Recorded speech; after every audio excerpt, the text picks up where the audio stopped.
Binance is selling 94% of its Bitcoin holdings. That's a total shocker. And now there are a ton of rumors going around about why Binance is dumping Bitcoin so heavily. Let's take a look at what's behind it. There are allegations of manipulation and more going on here. We also have an insane statement. The Fed Chairman Jerome Powell, who controls the central bank in the USA or ultimately here. The president is now saying quite clearly and incomprehensibly, he's definitely not advocating for CBDCs. That's just insane. Additionally, we have Hester Peirce, who is the head of the SEC's crypto task force here in the US.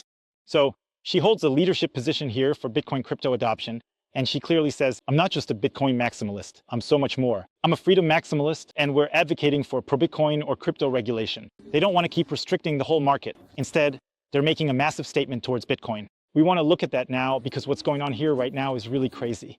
First, let's take a look at Binance, and this has definitely caused some uncertainty in the market. Binance is one of the most relevant Bitcoin trading platforms or crypto trading platforms. It was founded by CZ and still holds a lot of significance today. It's now a bit better regulated, but it still accounts for a huge amount of trading. Here it says, Binance has sold 94% of its Bitcoin reserves, 99.9% of its Ethereum, and 99% of its Solana. However, an analyst reports that these are profits and not customer funds, and that has generated a lot of attention. Why is such a big platform selling off now? Because at first, there were obviously suspicions, okay, are they creating paper Bitcoin or something like that since all this Bitcoin is being sold off? But as has already been said here, it is not customer money that is being sold here, but rather surplus money. But now the question is, okay, does Binance maybe not want to deal with Bitcoin anymore? But there are other people who say, okay, they basically used this to liquidate the long positions. Because when a lot of people are going long with leverage, we've seen recently that there have been cascading effects downward every now and then. And there has always been speculation that the big exchanges use their order books to bet against their own customers or something like that. There were actually some incidents at Binance where, I believe, people were even punished. In any case, there were accusations that the liquidation zones were being exploited very, very cleverly in order to cause the Bitcoin price to fall. And then maybe they fill their pockets again at the bottom. But, of course, I don't really know for sure what the reason is. There are a few assessments here, for example here. If you're wondering why Bitcoin is stupid, thank Binance. They liquidate their long traders by using the Wintermute market to dump Bitcoin on their own exchange. To push the price down, they've been busy today, so these are the accusations that lately the dumps have often been triggered by Binance. Here, for example, Tyler also mentions that he's really surprised the Bitcoin price hasn't dropped because of the Binance news. Whether it's true or not, that's enough to move a market. We have seen some volatility, but the market is not that crazy right now. Actually, there was an update while I was putting this all together. It's officially stated by Binance customer support because a lot of rumors have been going around. Binance is not selling any assets. This was just an adjustment in the accounting process. The Binance Treasury user funds are safe, as always. In any case, we see that all the fuss was just hot air again. There was no manipulation or anything like that, as is being spread in some places here on X. So the sales here were just routine processes. LOL, there's even another twist now. I did some more research on this. Now a lot of people are saying, you are selling, we can see it. That you can see on the blockchain, that they have sold. They did put out the message saying, yeah, they're not selling and so on. Here, for example, someone writes, it's not selling, it's an adjustment from Bitcoin to USD. So, kind of like Robert Habeck or here. This isn't about costume assets, but about your own positions, about liquidating your customers to buy them cheap. Crime as usual. So, as I mentioned before, maybe they're betting against their own users. So, none of these are confirmations or anything like that. We'll have to wait and see how this turns out. But they did put out that statement here. Yeah, right? Everything's safe, everything's secure. And apparently there are now a lot of people who are criticizing it. That means, at this point in time, I would just leave it open whether you have sold here or not. Let's say it's Arkham Intelligence or whoever it might be. Double check and see what's really going on here, whether it's being sold or not, because you don't see any proof.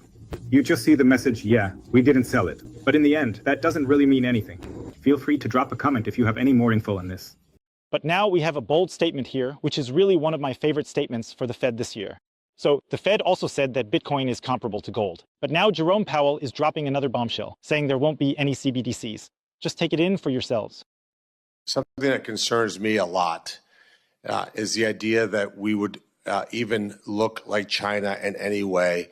So can I have your commitment that as long as you're the chairman of the Federal Reserve System, that we will never have a central bank digital currency? Yes. Thank you for that. I think that's extremely important. It makes me very happy to hear you say that. So he makes it very clear there will be no CBDCs. That's a very, very important sign, because I'll say it again. CBDCs are an absolute anti-freedom tool, so central bank digital currency. Look at this awesome ride here, a real Bitcoin car. So these are the Elster-Wadrian vehicles here.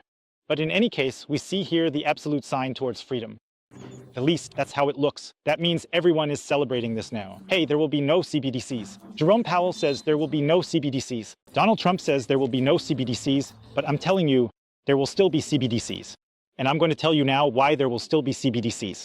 Because everyone is celebrating this right now. Yeah, awesome, there's an executive order against CBDCs. Jerome Powell is fighting against it. Donald Trump is fighting against it. But everything we see indicates that there won't be any publicly issued CBDCs. That's basically now confirmed. In Europe, there will be publicly issued CBDCs. That means Europe, the ECB, is working on a digital euro. The ECB still hasn't realized that it might not work. The US has finally gotten it, okay? People are not into CBDCs, nobody wants that crap. So we're not introducing it here in the US either. But here, we're just taking the next step. We're also seeing all the stablecoin regulation and how there's a huge opening for stablecoins here. Whether it's Tether, USDT, or whatever. In the end, we just have stablecoins. And the difference is, a CBDC is issued by the government. That's public money. Tether, USDT is no longer public money. It's private money. But we just have the problem that these stablecoins are still programmable. Even now, there are already a lot of blacklists for USDT, where certain people get sanctioned and excluded from the banking system. If you're not OFAC compliant or something like that, then your addresses get frozen, your addresses get blocked, shut down. That means we're already seeing CBDC-like things happening here that could still be rolled out. And when you make it appealing to people, especially now with stablecoin regulation in the whole crypto scene. And we also see that the entire crypto task force is not that concerned. It's not just about Bitcoin, it's really about stablecoins for people. Because with stablecoins, the demand for dollars can be increased. Since stablecoins can bring the dollar to regions where regular dollar bills don't reach, or bonds or anything like that. Instead, money can be brought into areas where the normal dollar can't get to. We're digitizing the whole thing, but we basically have a public-private partnership here, just like Whitney Webb always says. That means that Jerome Powell is not the one who issues the CBDCs tokens or anything like that, but we have the state holding the gun to the stablecoin issuers like Tether. I don't know if they'll end up enforcing Tether or someone else. But for sure, a government can exert pressure, and that's already happening now with the US applying pressure on Tether and so on.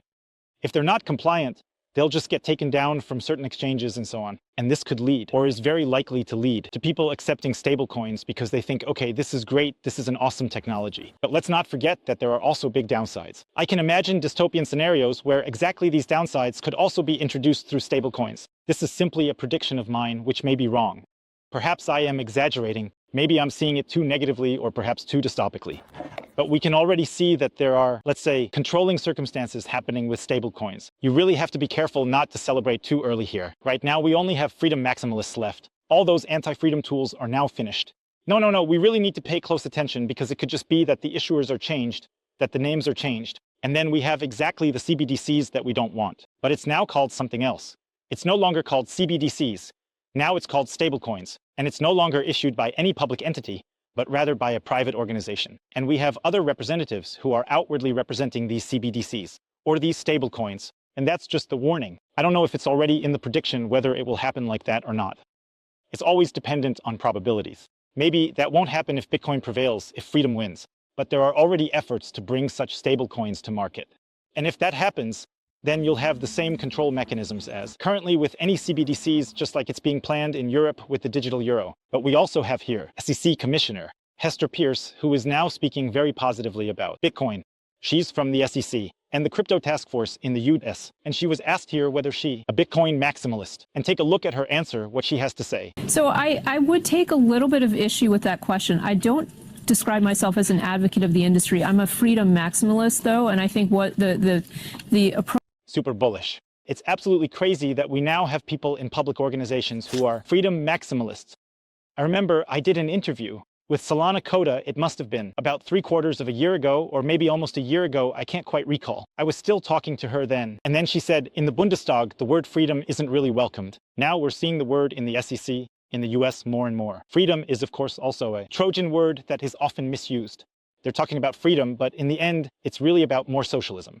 But here's already a very, very strong statement. But the best part is coming. Though, and I think what the approach that we've been taking to crypto has been one of using regulation to stop people from trying to do interesting things they want to do.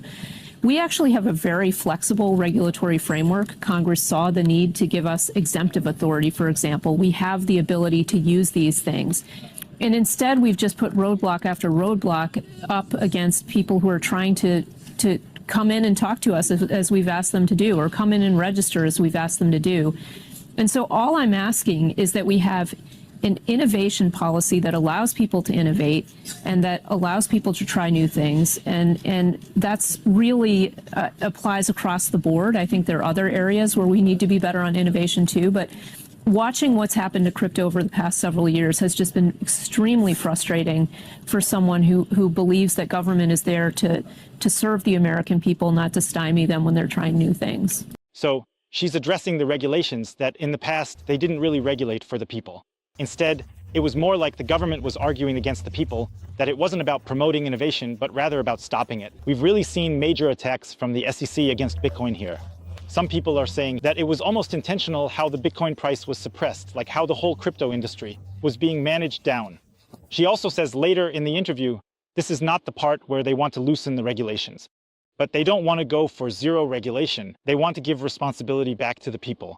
That means there are certain dangers when you ease up on regulation. But these dangers are then on the user side. That means the user can then decide for themselves, okay, do I want to take the risk or do I not want to take it? And now it's like this. The entire danger is either diverted to the start or not diverted, but passed on. And then he basically regulates everything, says what is okay, what is not okay, which assets can you invest in, which assets can you not invest in. And the government is basically your big nanny, telling you what you should buy and what you shouldn't. And now it's like this, you can buy any shitcoin, you can buy any gamble coin, and so on. No one's going to step in here. You have to take responsibility for your own mistakes. You have to stand up for your own choices. And that comes with opportunities and risks. But in the end, it's really good for the Bitcoin market and the crypto market because people will learn from their own mistakes. It won't be outsourced anymore. The government won't be the big protector or anything like that. I think it's very, very positive that this is happening. That's also what Bitcoin somewhat thrives on, that there's still a certain level of freedom and fewer regulations. Of course, regulation is becoming more and more stringent, but what we are seeing here is the reverse effect. That means that in Europe, we see that regulation is increasing. And the USA says, hey, we are freedom, maximalists. We don't want any CBDCs. We want to support Bitcoin. Sure, a lot of this is just slogans, and that can be criticized too. Could also be that they're just putting on a big puppet show, and in the end, nothing really happens. But I take it more seriously in a way than the laggards who just say, no, we're not doing anything with Bitcoin. I see a lot of potential here, and I just think there's going to be less regulation, which is great for Bitcoin. And guys, now I got to show you my ultra bullish stockpile. Here's my coconut stockpile. Check this out. Today, we want to go get some coconuts. I'm turning around again. Here's the strategic coconut Bitcoin reserve. Let's fucking go. If you want to buy Bitcoin now, I'll put a link down below where you can easily and safely buy Bitcoin. 21 Bitcoin. Here's the code for Bitcoin. Up to 20% off the fees when buying Bitcoin. I'm going to grab a coconut later. Let me know in the comments if you're also bullish on coconuts. Make sure to grab some every now and then. See you later. Peace out.